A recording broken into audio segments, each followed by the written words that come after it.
Forget New Year, New You. This season is about slowing down, locking the doors, and cozying up at home with the one you really want to do nothing with. Your dog. After the holiday chaos, those quiet nights with a blanket, a podcast, and your pup feel like the reset you actually need. Ollie helps make those moments easier with fresh protein-packed meals made from real human-grade ingredients, so your dog can enjoy some quality comfort food too. Choose from 5 recipes and get a personalized plan for your dog's needs. Meals arrive perfectly proportioned with a scoop and storage container, so serving is fast and mess-free. And with Ollie's in-app on-demand health screenings, supporting your dog is easy, ensuring more cuddles for many years to come. Visit ollie.com/truecrime and use code TRUECRIME for 60% off your first box. Dru Sjodin had a big smile and bright blue eyes. In high school, she was voted homecoming queen, and in college, she joined a sorority. She had a bubbly personality, upbeat and confident, happy and fun. She was athletic, playing volleyball, basketball, and golf. She was hardworking and full of grit. While studying graphic design at the University of North Dakota, the 22-year-old worked not one but 2 jobs. You could find her at Victoria's Secret at the Columbia Mall in Grand Forks. And then at nights, she would work as a waitress at the college hangout El Rocco. She was always on time, punctual. Dru was also incredibly kind. She had been that way growing up. A federal judge would later write, "On the first day of 9th grade, when the teacher directed that the students choose a partner, Dru immediately selected the girl who had recently transferred to the school and knew no one. Dru took the new girl under her wing. They became lifelong friends. At a street dance, Dru accepted the hand of a male in a wheelchair and then danced with him. Dru Katrina Sjodin made people feel comfortable. She brought people together and joined them in laughter." Today's episode begins with Dru finishing her shift at Victoria's Secret before the start of a busy holiday shopping season in 2003. It was November 22nd, a cold, snowy day. It was late afternoon. The sun began to set and dark was coming soon. Dru had a break between her 2 jobs, so she did a little shopping of her own at the mall. On video surveillance, she was seen at 4:55 p.m. leaving the Marshall Field store with a newly bought purse. As she left the store, she was on the phone with her new boyfriend, Chris. They hadn't been dating for very long, but this relationship seemed promising. Dru had told her friends she wanted to marry Chris someday. Chris had already told her he loved her. The last conversation I had with her was roughly after 5. Then something tragic happened. Mid-sentence on the phone with Chris, Dru was approached by someone.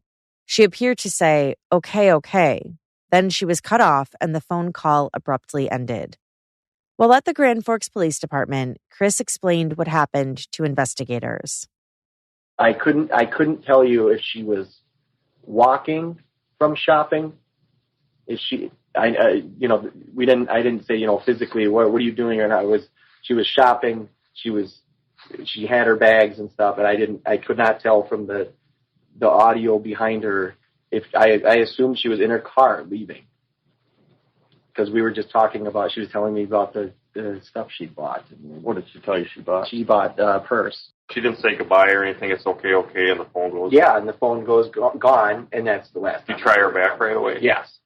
He said she didn't say anything else. He just heard, okay. No other voices.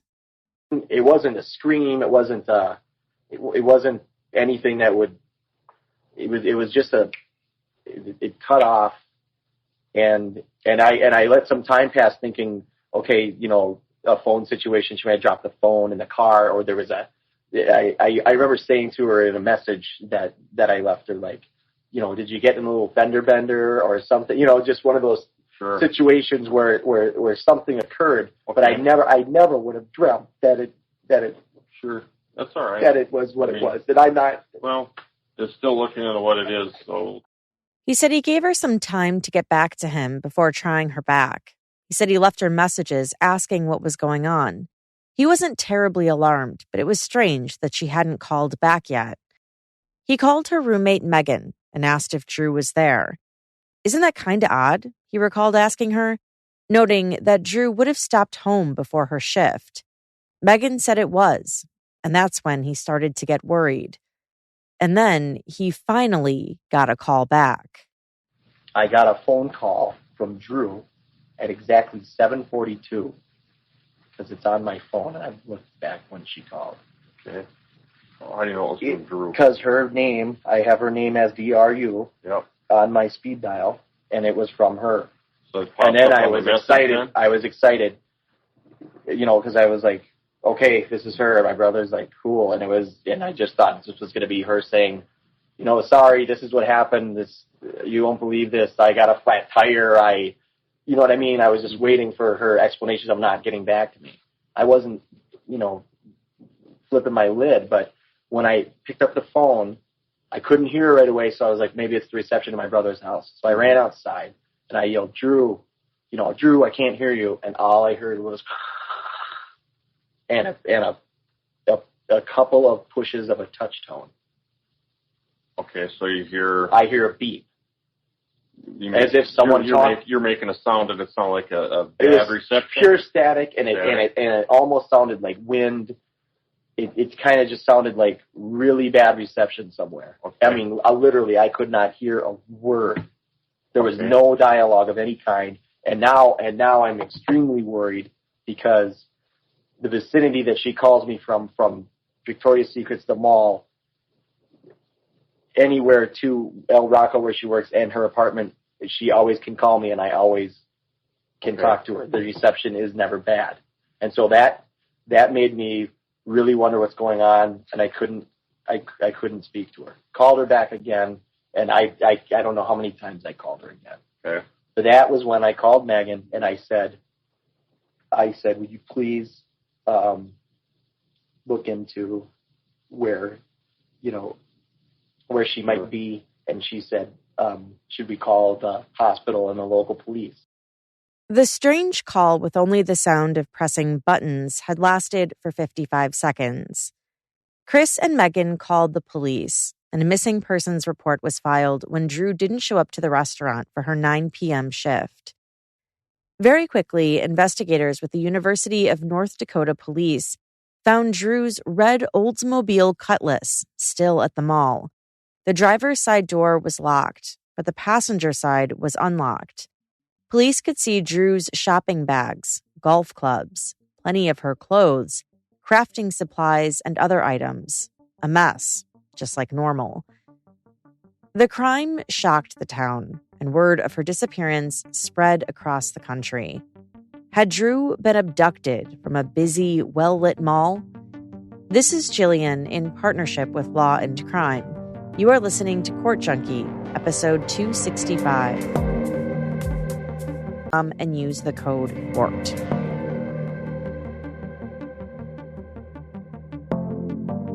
Investigators went to the last place Dru Sjodin's phone had pinged, off a newly constructed cell phone tower near Crookston, Minnesota, but they found nothing. And so they began to investigate her life. Hundreds of pages of police records detail the immediate hours and days in the search for Dru. There were plenty of customers, old boyfriends, and strangers who seemed dubious, quirky, inappropriate, and even threatening. According to Dru's roommate, Megan, before Chris, Dru had been seeing a guy named Mike. He was older, mid-30s, had a goatee. He worked as a mechanic, and according to witnesses who spoke with police, he had offered to fix Dru's car if she went out with him, or so the story went. Dru's father said Dru and Mike hadn't gotten along, and the owners of El Rocco, where Dru worked, said Mike had been bothering her at the restaurant. Megan told police that Mike had been nice to Dru until she refused to go to his lake cabin with him, and he blew up at her. On November 23rd, one day after Dru disappeared, investigators knocked on the apartment where Mike lived. It was 6 a.m. A shirtless man who answered the door wearing his sweatpants introduced himself as Mike's roommate and said he hadn't seen Mike in about a week. A second officer went back to the apartment to check again 2 hours later. The same shirtless man answered. This officer, however, recognized him as Mike. In a relatively small city like Grand Forks, perhaps it was no surprise that the officer and Mike knew each other. They had worked together back in the day at a restaurant. Mike admitted he had lied to the other officer. In his police report, this officer wrote, "When I asked why, he stated that he was mad at the police for knocking on his door, like they were going to raid the place at 6 a.m. Now that police had found the real Mike, the officer asked questions. How did Mike know Dru? Mike said they had kinda dated 4 months ago.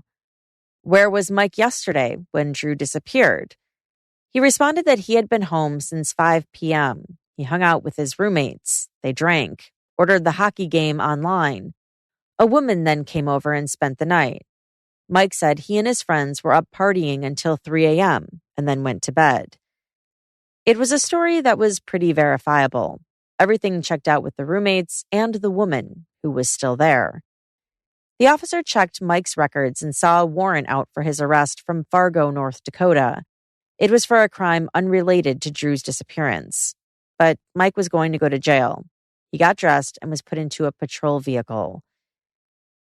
Investigators also learned that Dru had mysterious and annoyingly persistent callers at Victoria's Secret.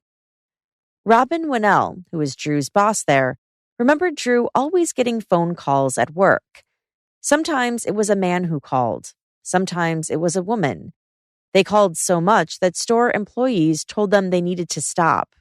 "That's okay. We got Dru's home phone number," the caller said. Another Victoria's Secret employee, Jean, told police she asked Dru about the calls. Who were these people? Dru complained of the, quote, Iranian guy who called 2 or 3 times a day. She never talked to him and was confused by his intentions.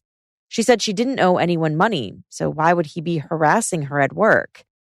She tried her best to avoid the calls and asked her coworkers to take messages, but the caller never left a message and the whole thing weirded Dru out. Dru suggested Jean should answer when he calls.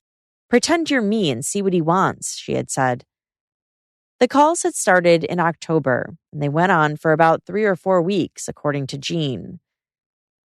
Investigators interviewed Michelle, a Bath & Body Works employee who was friends with Dru. Michelle also confirmed that Dru had no idea who the callers were or what they wanted. The female caller was from India, Michelle thought. But maybe there wasn't anything nefarious about these calls. Some of Dru's coworkers suspected they were just creditors, harassing Dru about paying her phone bill. Investigators asked Chris, Dru's boyfriend, about the calls. Chris said Dru didn't think they were a big deal, although he encouraged police to not leave any stone unturned. And she said that it didn't seem like a deal. Did she have any money problems that you knew of? No. Owed money? No. Bill collectors or anything? No, it could have been, I mean, from a phone bill or I don't know. I mean, did she ever tell you she was late on anything like a phone bill or anything? No, she has a phone bill plan worked out with her mom, and for herself. there were occasions where that would lapse somehow, or just a mix up or something.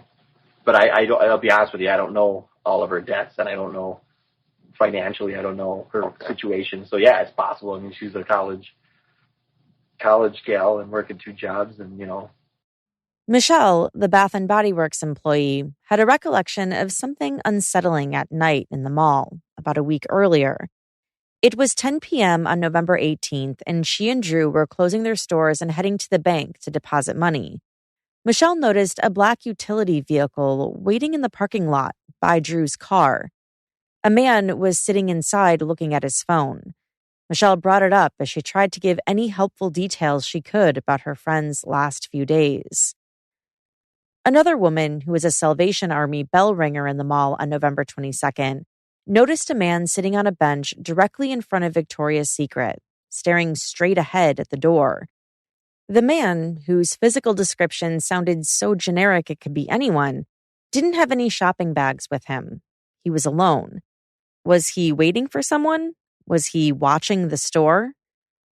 A manager at the Gap had seen a short white man with a mullet haircut who was masturbating and smoking a cigarette at the same time as he stood outside his run-down brown Chevy pickup truck in the mall parking lot. That had been around lunchtime on November 17th. She stated this is the only strange thing that's happened to her since she's been working at the Columbia Mall, the police report said. One mall shopper said 2 weeks earlier, a white man with bloodshot eyes approached her when she was taking money out of the ATM. The shopper must have jumped because the stranger kept asking, "Did I scare you? Did I scare you?" Then he asked for money because he claimed his girlfriend had kicked him out. The shopper said she grabbed her children and said, "Let's go find Daddy," and left in a hurry. Now that Dru had been taken from the mall, the shopper called the police to report him because in hindsight, it seemed suspicious. It was another tip, another dead end, and a long list of weird mall encounters and people acting oddly. A bartender at El Rocco named Joe contacted the police to tell them about one restaurant patron who always told Dru how pretty she was. It really freaked her out, he said in the police report. He said there was also another male customer at El Rocco who made all the female workers uncomfortable. This man was in his 30s or 40s, and he would stare at women's feet as if he had a foot fetish. Dru's mom had heard complaints from Dru about an older man who was trying to pick her up at El Rocco. He was offering a ride in his Corvette and inviting Dru and her friends to go to his ranch. Dru's mom also told investigators about Dru's former boss at her old job at the Bed Bath & Beyond store. The male manager was mean to Dru and had yelled at her in front of the other employees and customers. Dru then quit, and that manager eventually got fired. Could the bad manager harbor a grudge and have a motive to hurt Dru? Authorities were also aware of a man from Argyle, Minnesota, who went regularly to Marshall Field's and was known for, quote, approaching young adult female associates and accosting them. Marshall Field's was the last store where Dru had been seen on video camera. And then there was another one of Dru's former boyfriends. Dru's roommate, Megan, who had known her since high school, had plenty to tell police about Adam. So did Dru's mom. Dru and Adam had dated for 2.5 years. According to Megan, Adam went to work in Colorado, and Dru reluctantly followed him there. She interned at a subsidiary of United Airlines in Aspen, while Adam went through flight instruction training. Dru's mom said Adam was controlling and possessive of Dru. She told police he was verbally abusive to her daughter.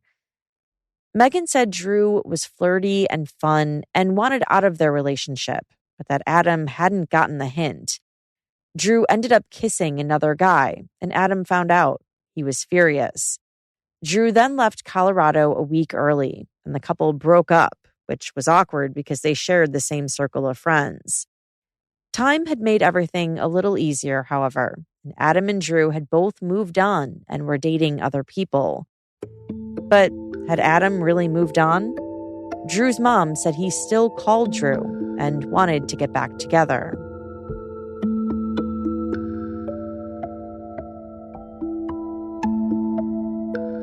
Investigators tried piecing together everything that had happened on November 22nd, 2003, the day Dru had disappeared. The missing persons posters were plastered all over the mall. At first, one assistant toy store manager said he thought the posters were a joke. He couldn't believe Dru was really missing. He had seen her around 3:35 p.m. that day, and she was happy and bubbly, her usual self. Nothing had seemed wrong. Another Victoria's Secret coworker, Beth, said Dru had worked at Victoria's Secret that day. She was going to do errands at the mall and then go home because she didn't have to work at El Rocco until 9 p.m. Beth said she saw Dru walking by herself at 4:20 or 4:30 p.m. She had smiled and waved at Beth. Police asked other mall store employees if they had seen Dru. They checked at the J.C. Penney near where her car had been found. With all of the tips coming in and plenty of questions, the search went on.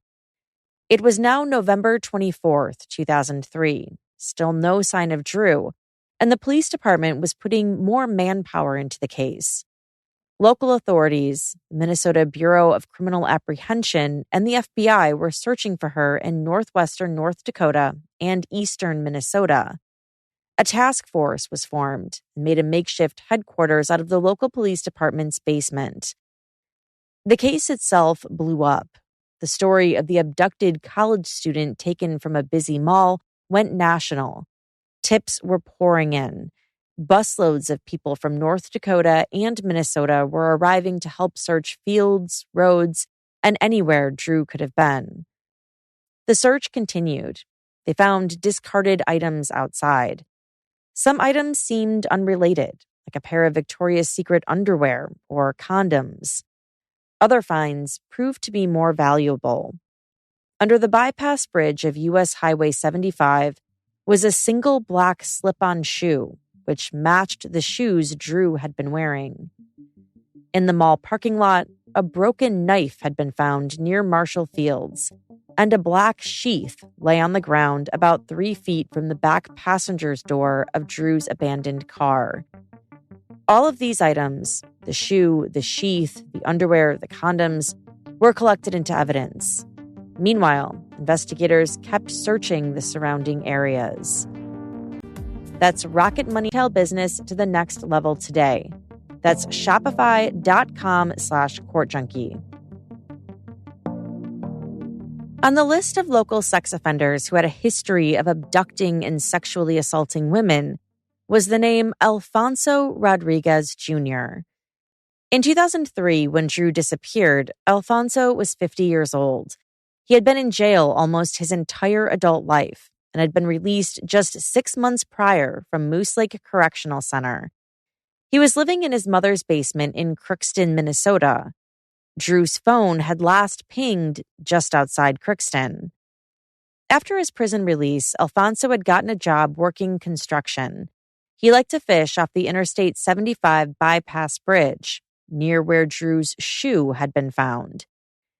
Investigators had received 2 tips that Alfonso was spotted at Columbia Mall and the nearby Target on November 22nd, the day Dru disappeared.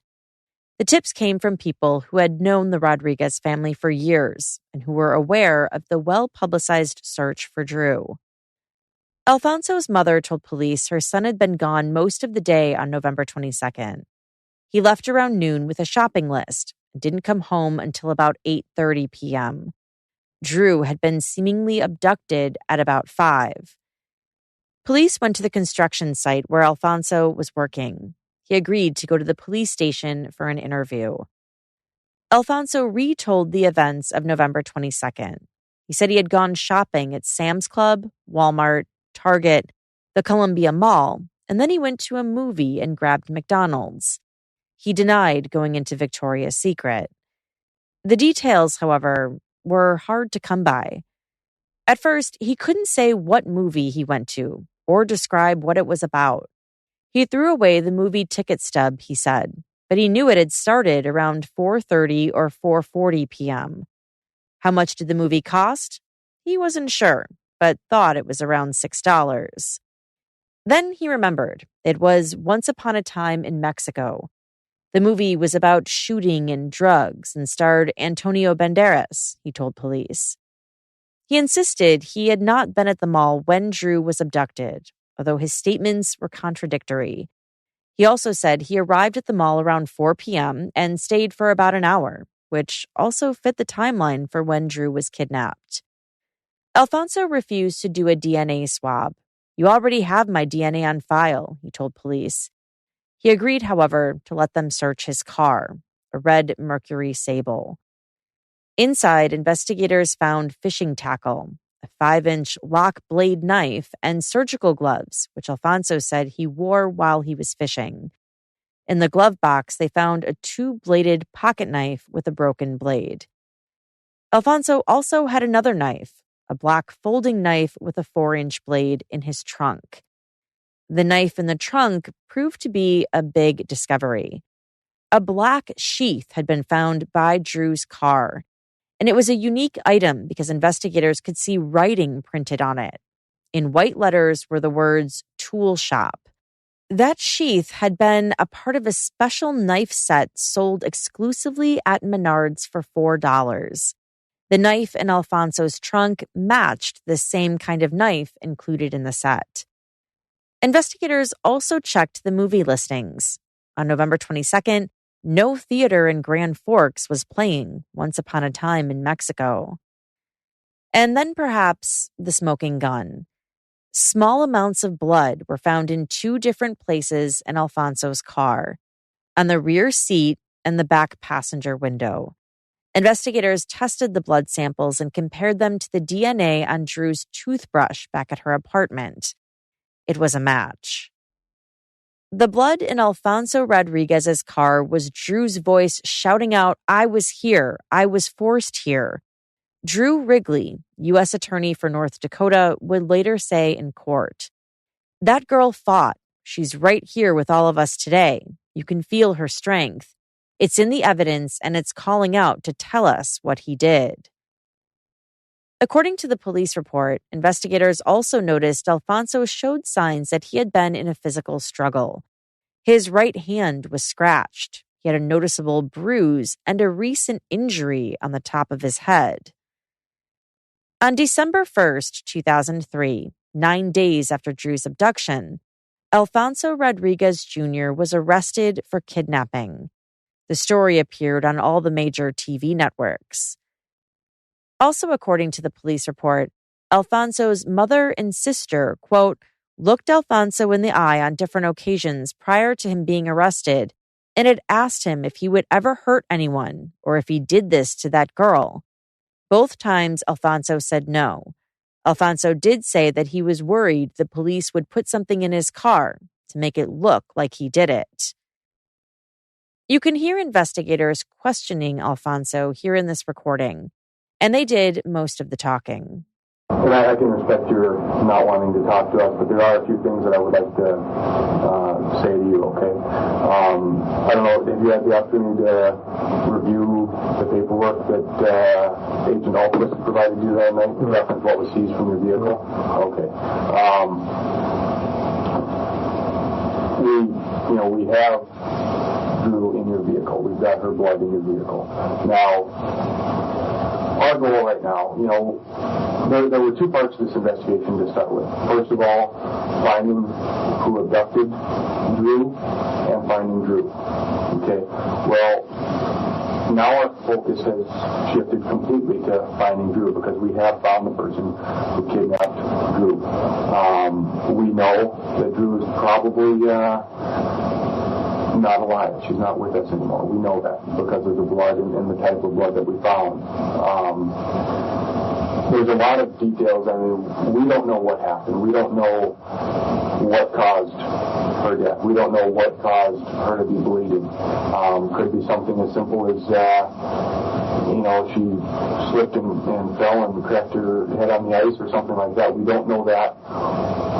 At this point, what we want is we just want to find Dru so that you can take us to her, you can tell us where she is, you can do the right thing for your family and ultimately for yourself. Your mom loves you and you know she's going to love you no matter what. She broke down several times yesterday saying how much she loved you. We know that you're the key to this. You're the key to us finding Dru. Whether you do it yourself or whether you just loaned your car to someone and you're afraid to tell us, we know that you're the key to us finding Dru. Alfonso had a history of substance abuse. His family said he huffed lighter fluid and drank alcohol. He also made obscene phone calls, even calling the clergy. Alfonso soon got bolder and more violent. He began terrorizing women. When he was 21, he was charged with aggravated sodomy, kidnapping, attempted rape, and indecent liberties in Minnesota's Polk County. On October 19th, 1974, a woman who was acquainted with him gave him a ride home after he approached her in the parking lot of a bar in Crookston. He directed her to a driveway, and then he shut off the ignition and grabbed her by the throat. He pulled her into the back of the car and sexually assaulted her. He then apologized afterward. The female was able to make it home alive and reported what happened to her mother. Then, a month later, on November 19th, 1974, another woman couldn't start her pickup truck when someone stopped. It was Alfonso. He opened the door and told the woman to move over. He had a serrated kitchen knife with a 6-inch long blade in his hand. He ordered her to drive to a gravel road and take off her clothes. Then he raped her and threw the knife out the window. On April 13th, 1980, a woman was walking in the street when Alfonso stopped his car and got out. He grabbed her arm and threatened to kill her if she didn't get in. He had a knife. She hit him in the face and refused. She screamed and ran off, not realizing she was bleeding until she made it back home. Alfonso had stabbed her in the elbow and the abdomen. She survived, although she was seriously hurt. The woman underwent hypnosis 12 days after the attack, which reportedly helped her identify Alfonso in a photo lineup. Alfonso was caught, convicted, and sentenced to 20 years in prison. Just before he was released, a state of Minnesota Department of Corrections report published in January 2003 ruled he was a risk level 3, meaning he was likely to attack again after 3 serious incidents against women. Quote, Mr. Rodriguez's victim pool consists of adult females that are known and unknown to him. His assaults appear to have been spontaneous and the victims randomly selected. He has demonstrated a willingness to use substantial force, including the use of a weapon in order to gain compliance from his victims. Mr. Rodriguez's willingness to use force may be escalating in severity. The report said the public should be warned about the risk. Alfonso's own family reportedly worried about him being released with no supervision or oversight. They called the Department of Corrections to voice their fears. Also, according to reports, after he was released in 2003, his sister called police and asked them to keep tabs on him. She reportedly feared he would strike again, but she was told there was nothing that could be done. He had served his time. And by late November 2003, Dru Sjodin was kidnapped, with Alfonso as the main suspect.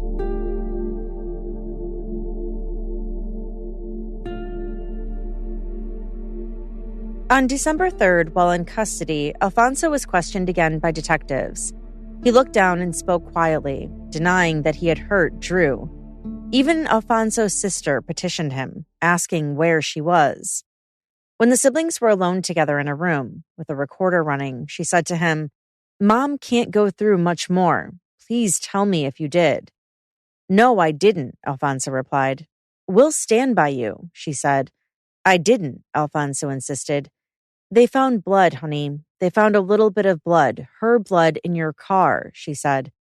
"Not in my presence," Alfonso said. "She has never been in my car." "Well, where is it from?" Alfonso claimed he was being set up.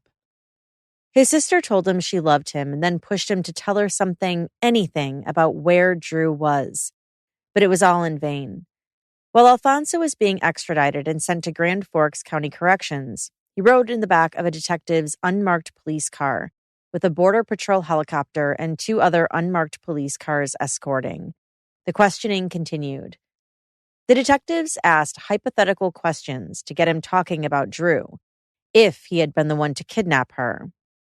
"If you were in charge of one of the search parties, where do you think we could look? Where do you think a likely place is that a person like you could be?" the detective asked. Let's just say, again, we're talking hypothetically here, would probably be a back road, someplace where there's not a lot of people. Would it be a gravel road, do you think, or a tarred road? Alfonso replied, "A tarred road, I think. It would be along that highway. That's the only road I take. I don't take gravel roads at night because of the deer." The detective asked, "Where along Highway 9 do you think the body would be?" Alfonso said, "That I wouldn't know." The detective kept going. "Would it be kind of in a culvert, possibly? Or would it be just right in the ditch or underneath trees?" "I think it would be away from the road itself, but it wouldn't be a field," Alfonso said. The detectives asked if it was possible for Dru to be in the water somewhere. Alfonso said it wasn't possible because the water was already frozen. He would know because he had been scouting for ice fishing. The detectives drove along county roads and highways, looking for Alfonso to give any sign that this was where Dru was. Other authorities were on standby to mark any area with GPS to go back and search deeper if he offered clues or used any suggestive body language. Along the drive, Alfonso openly talked about where this spot or that spot would work or wouldn't work to hide a body. There's a residence here, or right along the road. Alfonso said Dru could be in a shallow grave. He could have even driven on a field and not sunk due to frozen ground, he said. According to the police report, if Alfonso appeared to be very interested in a piece of land or suddenly stopped speaking and looked away, one detective would signal another, who would in turn signal assisting agents. By the time they reached their destination, where he was booked on the kidnapping charge, Alfonso promised he would think about helping them with the search for Dru. He stayed silent, though.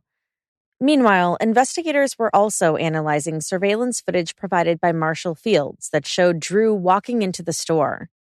Other footage was digitally enhanced, which took weeks, but it was worth it. 12 minutes after Dru entered Marshall Fields, another person appeared in the video that authorities hadn't been able to see before. On the video, the subject is seen pacing back and forth in the mall area in front of the store. Investigators already knew what Alfonso was wearing that day from seeing footage of him shopping at other stores. And the subject pacing was short, just like he was. But the question was, what was the person's exact height? To figure that out, they devised an experiment. They took 3 sticks of different heights, which were painted to stand out, and held them at the exact spot where the person had been pacing. Still frames of the sticks were then superimposed onto the footage. The verdict was in. The mysterious pacer was officially slightly shorter than the stick that measured 5 foot 6 inches. Alfonso Rodriguez Jr. was 5'4".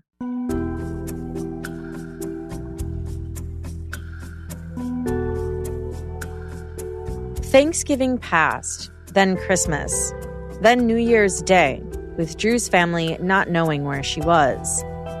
Then, on April 17, 2004, just after Easter, a retired sheriff's deputy was walking along a ditch at about 10:20 a.m. outside Crookston. He saw a coat, then a body, the head face down. The remains had been covered by grass. He stayed at the site and called the police.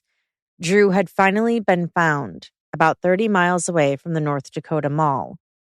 Both Dru's family and Alfonso's family were notified soon after.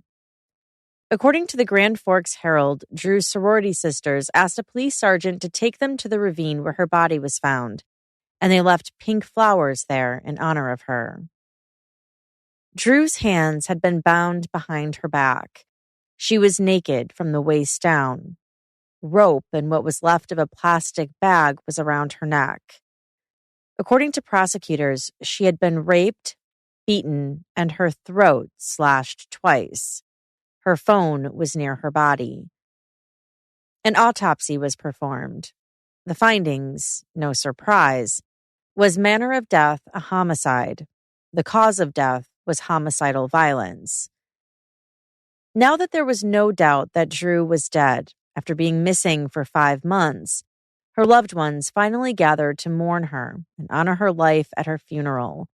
Her body was driven past her house on the way, so her mother could finally bring her home. According to media reports, about 1,000 people attended. A federal judge later wrote, Dru never had the chance to graduate from college. She missed her class's upcoming trip to Australia. She never had the chance to develop her relationship with Chris and determine if Chris was the person she was going to marry. She never had the opportunity to have her own children.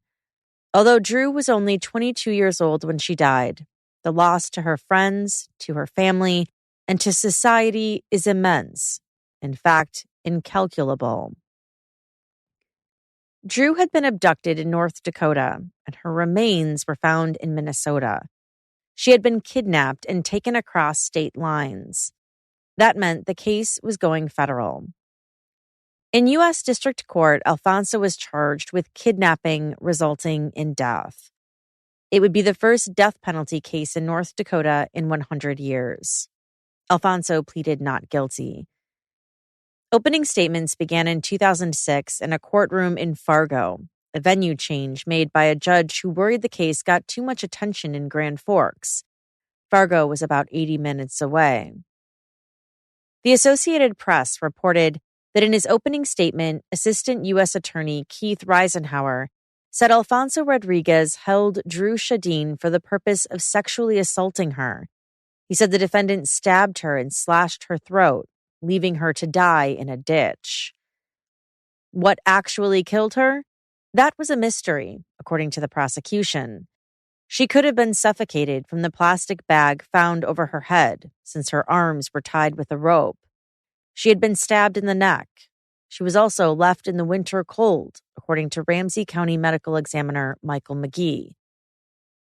The defense's strategy was to use these unknowns and convince the jury that it was impossible to know if Dru actually died in Minnesota. Despite all you've heard about this case, it's the wrong charge in the wrong court, defense attorney Robert Hoy said in his short opening statements. Prosecutors, the defense argued, cannot prove when she died, where she died, or the precise cause of her death. At trial, much of the physical evidence you heard already in today's episode was brought up during testimony, and there was more physical evidence linking Alfonso to Dru's murder. A hair matched his that was found on Dru's pea coat. Fibers from her body had been found on a blanket on Alfonso's bed and in his car. Fibers from Dru's pink shirt also ended up on a pair of Alfonso's gloves, boots, and in his car. Jurors saw the store surveillance video and heard Alfonso's police interviews, including his lie about going to a movie that wasn't playing. The surviving women Alfonso had previously attacked years prior also testified against him and retold what had happened to them. Ramsey County Medical Examiner Michael McGee testified about the presence of semen, which fit the prosecution's theory that Alfonso had raped Dru. In federal court, Alfonso was found guilty. But what would his punishment be? Did he deserve to die or spend the rest of his life in prison?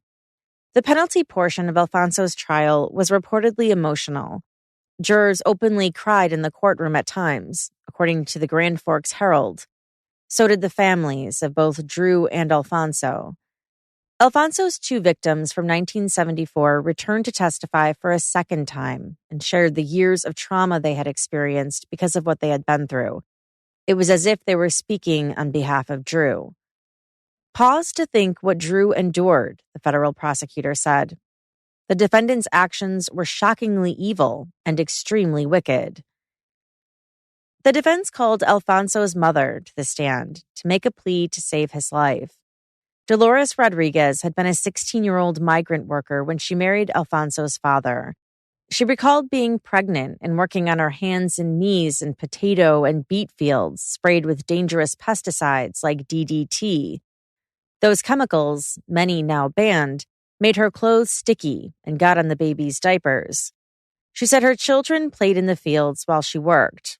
Family members got cancer or had health problems, including Alfonso's father, who died from his cancer. Alfonso, who she said everyone called Tito, grew up with delays, a hand tremor, and taunts from the school children as a, quote, dirty Mexican. She said she never abandoned him, however, even after he spent almost his entire adult life behind bars for his violent sexual assaults against women. I'm happy when I talk to him, when I visit him, she testified before the court, according to the Star Tribune. That's the only time I'm happy. A defense expert testified that Alfonso had brain damage and strange health symptoms, like no sense of smell, and he could only read at the 6th grade level. The jury rendered a second verdict in 2006 that was made official by the U.S. District Judge Ralph Erickson in 2007.